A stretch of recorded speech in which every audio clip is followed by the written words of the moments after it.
Okay, I know a few of you have been waiting quite a while, as I have, okay?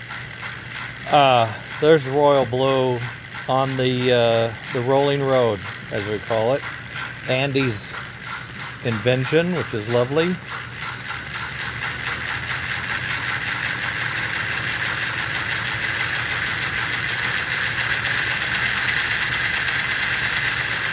I am so brave. Hear the chuff and see the puff. Trying to get you a good light on it.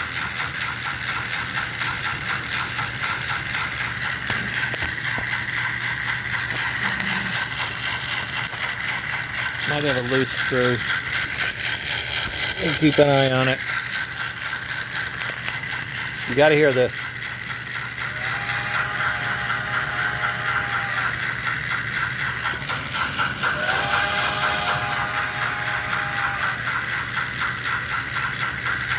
Okay, now we're going to back up.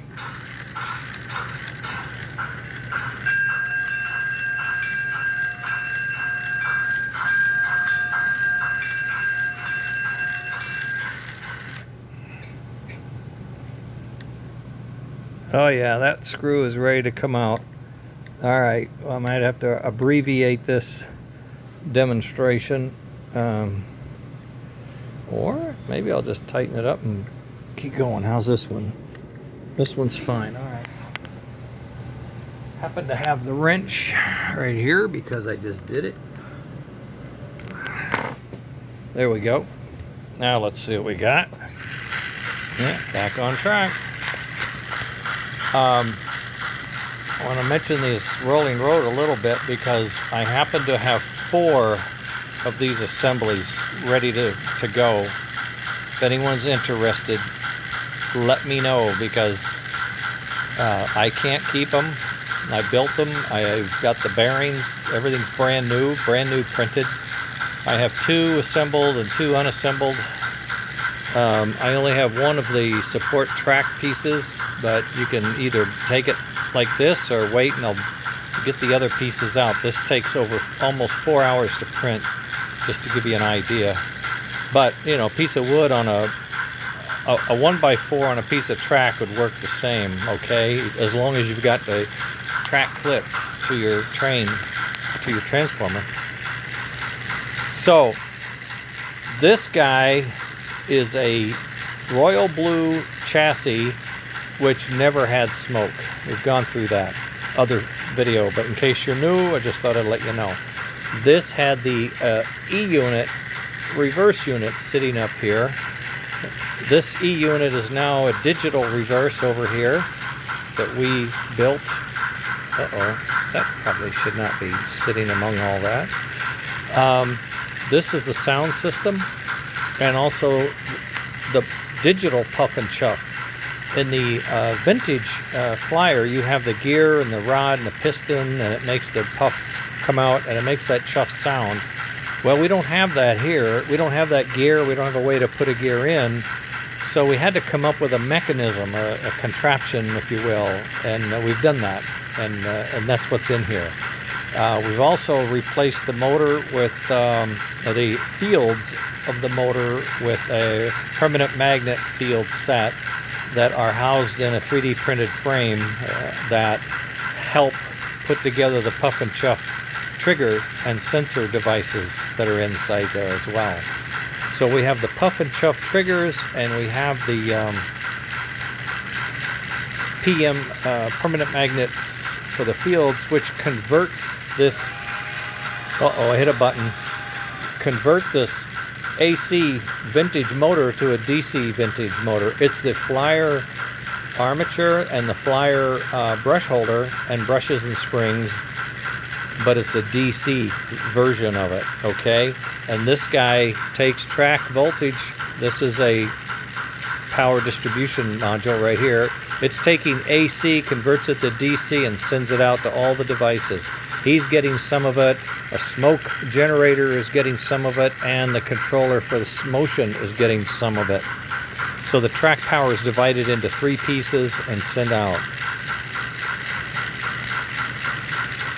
There's inside here, there is a 3D printed smoke housing with a heated controlled smoke system and a tiny little motor with a fan blade, and that's the chuffing, that's the puff and chuff. If I slow it down, you'll see a little more of how that puffing works. There's a glare, I wish I could get rid of it off that light, but in any case, there's a puff when you chuff, okay? And that's controlled by this board here, and with the trigger sensors here, and with the fan motor and the heater inside that smoke housing. And that smoke housing was designed for this engine. There's an adapter for it. That smoke housing can be used in the Atlantic and the Pacific, and any of the engines that you have, Flyer engines. And it just requires a different adapter depending on which frame it is. The frame here is, as I said, the Royal Blue, never had a smoke. It had the reverse unit, so its chassis is very bare, okay? We had to add a lot of, some stuff to make all this work. So here is a Royal Blue in early no smoke, reverse and boiler, converted, drilled out, smoke added, puff and chuff added, permanent magnet fields added, digital reverse added, AC to DC power distribution added, puff and chuff with digital sounds, and on the back side is a volt regulator that takes the track and converts it to 9 volts, and it runs the smoke generator system. This is it. And the sounds then we have, right? A steam whistle. And for reverse, bell. Now, these are the simple buttons, okay? You push them and the sound comes, you let go and the sound stops. What we'll be working on are some automation triggers for this. We don't know how soon we can get it. I think it's important enough and it's good enough to consider giving you these 2 buttons. They'll be real buttons, not limit switches, but they'll be buttons somewhere on the engine, and letting you play with it at what we call the basic level. And then we can go later into more of an enhanced and add a little more sophistication. One idea was to use the reverse output of the driver to then send a signal to fire the bell every time you're in reverse and when you back up. The other idea I had was to put this on a light detector so that if you waved your hand in a certain spot, the horn would go. If the train went in a tunnel, the horn would go. Or if it went under an overpass, it gave it enough shadow to cut the light, the bell, the whistle. The whistle would go, not the bell, whistle. That's a couple of things that we're looking at. Down the road, you may not be able to detect it, but above that blue light, there's a gold wavy thing. That is a Wi-Fi antenna. The processor that Andy chose has Wi-Fi capability, which would mean it could look like a web page, and you could use your phone, find your train, and make the bells and whistles go through your phone wirelessly. That would be enhanced or advanced versions of this same level 1. So now I have to rearrange my components because this system here got a little bigger than I wanted. That we just had to, it had to be certain size to do everything we wanted, and we said, okay, we'll figure it out. So I've got to rework this piece. I've got to rework my plastic frame for holding it and how we're going to stack it. I think we have plenty of room in this particular one. In any case, the smaller ones may be a bit of a challenge, but I'm okay. I think we're going to be okay.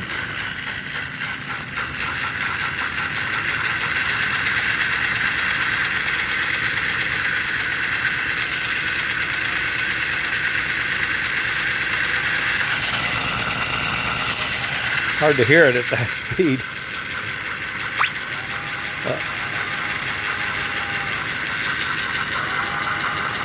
Here he comes, boys.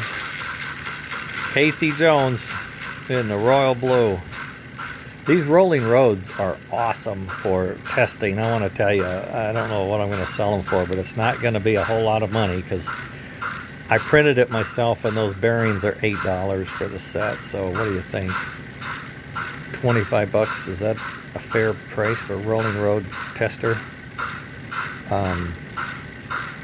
Give me some thoughts. If you want one, let me know, and we'll figure it out. I have 4 ready to go right now, and I can make more. So if you're interested and I run out, I can make more. I think they're awesome. They work like a charm, and Andy did a great job on the design. Any case, okay, now I've been going on. Royal Blue's almost done. Royal Blue's, nearly done, almost ready, all that crap. It's not done, okay, but every challenge, every thing, feature, function, thing I wanted in here, Andy and I have been able to put it in. And I'm at the point where now I'm going to draw a line on engineering. We're not going to put any more in it. I mean, I have, oh, you can see it. I do have the fireboxes in there, okay, to hide the motor.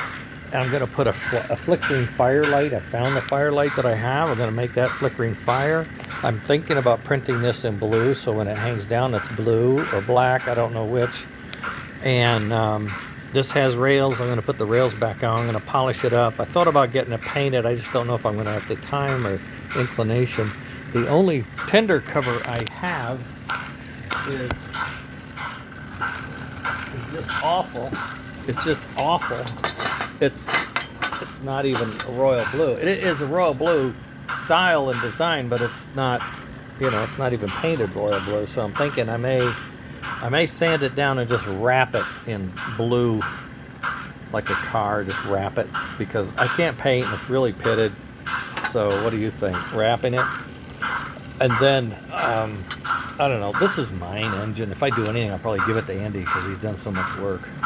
I'm not trying to sell it, but what I want to sell this piece, and I want to sell all the bits that make this happen. So if you're interested in that, let me know. Sign up. We're going to have more stuff. Now that I've got this sort of like a breakthrough, I'm going to be adapting this to Atlantics, 283s, 290s, K5s. I got a K5 of my own I want to put in there. So we should be, it's not very focused, is it? There we go. We should be able to do quite a bit of things faster now that we've gone through all the shenanigans. We really got it. A bigger speaker could be put in there too. I'm really going to have to start all over on my packaging and figure that out. But that's not real engineering, you know what I mean? That's just fitting the stuff in. We know it's going to work. We just have to make it fit. Oh boy, this has been forever. I did a couple Royal Blues before, but it was just hacking parts and it's just terrible. I hate myself what I did with those poor engines. This is really the way to go. Everything is stock. You can go back to the way you had it if you want. But the beauty, I think, now is we get more chassis, and these are 3D printed all-wheel pickup trucks. I can make that whole chassis in 3D print. Put in the electronics. We're working on a new chassis that will allow us to build and put our motor on it. You can create your own engine. You can design your engine to fit on our chassis, and it could be any shape you want. It could be goofy. It could be dead accurate to some vintage that was never made by Flyer, and you can paint it and label it, and it would be yours. That's a whole, I don't say whole, but that's the main reason why I'm doing this. As I'm retired, I don't have a real job. This is my job. And I just want to make these tools and these kits accessible to everybody possible. If someone's interested, we can sell the print files So you can print your own rolling road. I don't have to print it. It's not about the money, it's about getting the technology in the hands of more people that want to do their own building. So that the Flyer Vintage S gauge never ever goes away. It's always something, somebody's doing something, always. That's what I would like to know when I go to sleep forever. I saved the Flyer stuff in some fashion, or I had a hand in it. I don't know. It doesn't matter, I guess. But I've done a few things, and I just think I have one left. Maybe this is it. I sure like it. Andy did such a good job. I bugged him on the sounds. He put in English horn and bell first, and I said, Andy, no way, we got to do better than that. He really came up with some great sounds. Chuff is great. Look how slow it's going, so smooth. I may try it on the rail here soon. It's 10 to 5, so I have a few minutes left before the boss calls me down. Oh God, or calls me up. All right, well, that's it. That's what I had to show you. I got it done. It took me a while. I had a lot of fits and starts, but there it is. Digital Royal Blue with smoke, puff and chuff,